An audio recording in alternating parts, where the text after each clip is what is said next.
They came to the hill and were soon in the wood. Up the hill they went, but there was no proper path to be seen, such as might lead to a house or a farm. And dow hat they made a deal of rustling and crackling and creaking and a good deal of grumbling and draughting. As they went through the trees in the pitch dark, suddenly the red light shone out. It's very bright through the tree trunks, not far ahead. Now it is the burglar's turn, they said, meaning Bilbo. You must go on and find out all about that light and what it is for. And if all is perfectly safe and canny, said Thorin to the hobbit, now scuttle off and come back quick, if all is well. If not, come back if you can. If you can't, hoot twice like a barn owl and once like a screech owl, and we will do what we can. Off Bilbo had to go. Before he could explain that heckled not hoot even once like any kind of owl, any Marethan fly like a bat. But at any rate, hobbits can move quietly in woods, absolutely quietly. They take a pride in it, and Bilbo had sniffed more than once at what he called all this dwarvish racket as they went along. Though I didn't suppose you or I would have noticed anything at Allen, a windy night. Not if the whole cavalcade had beset to a feet off. As for Bilbo walking primly towards the red light, I don't suppose even a weasel would have stirred a whisker at it. So, naturally, he got right up to the fire, for fire it was without disturbing anyone. And this is Waith saw. 3 very large persons sitting round a very large fire off beech logs. They were toasting mutton on long spits off wood and licking the gravy off their fingers. There was a fine, toothsome smell. Also, there was a barrel of good drink at hand, and they were drinking out of jugs. But they were trolls. Obviously trolls.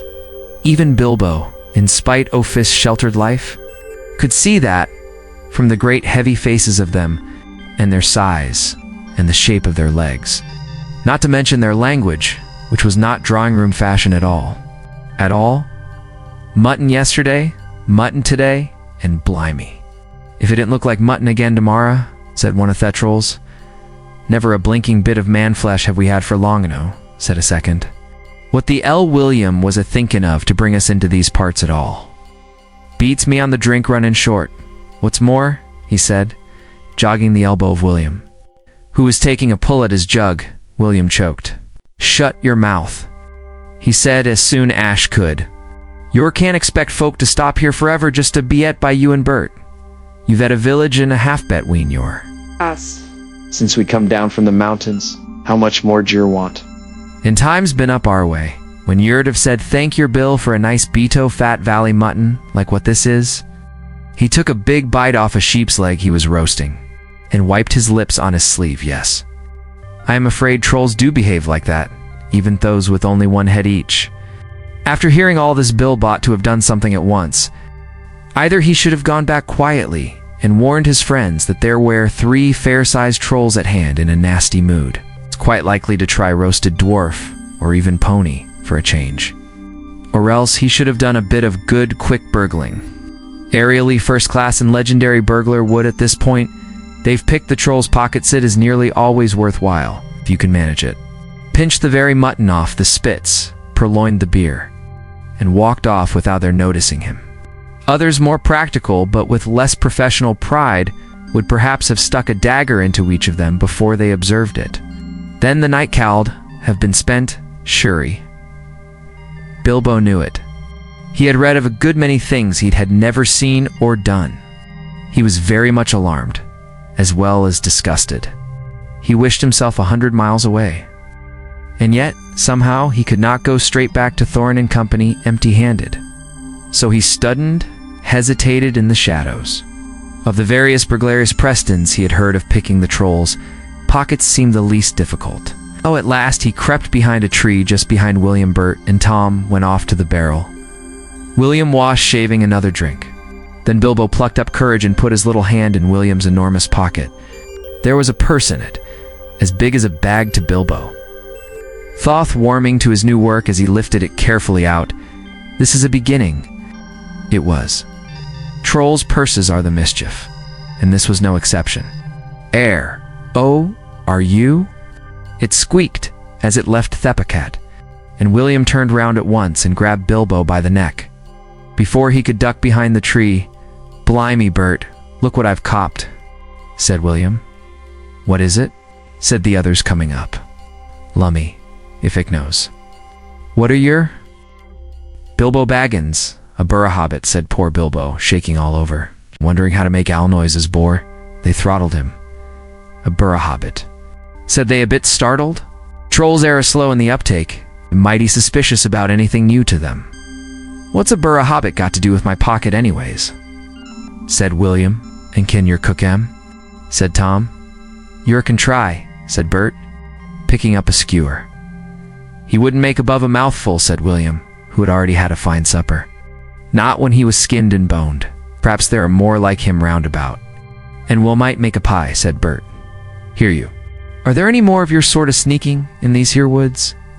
Yearnesty little rabbit, said he, looking at the hobbit's furry feet, and he picked him up by the toes and shook him. Yes, lots, said Bilbo, before he remembered not to give his friends away. No, none at all, not one, he said, immediately afterwards. What do yer mean? Said Bert, holding him right way up, by the hair this time. What I say, said Bilbo, gasping. And please don't cook me, kind sirs. I am a good cook myself, and cook better than I cook, if you see what I mean.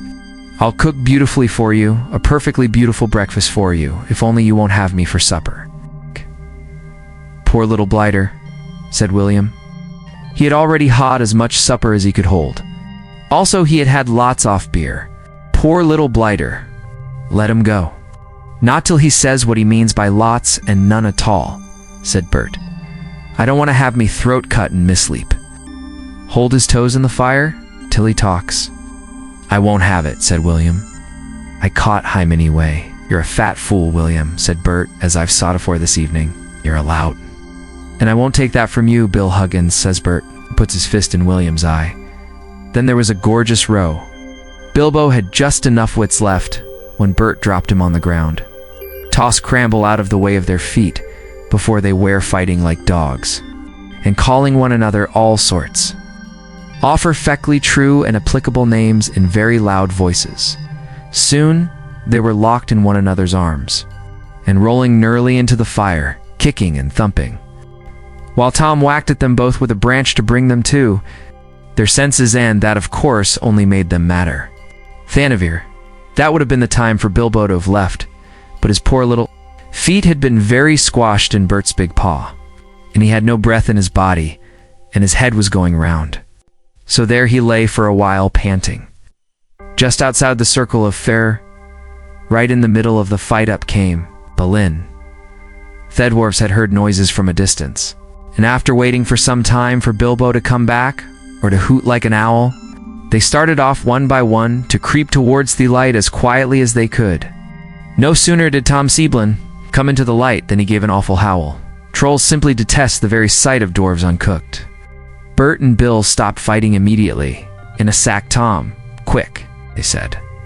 Before Balin was wondering where in all this commotion Bilbo knew what was happening. A sack was over his head, and it was down. There's more to come yet, said Tom, or I'm mighty mistook. Lots of none at all, it is, said he. No barra hobbits, but lots of these here dwarves.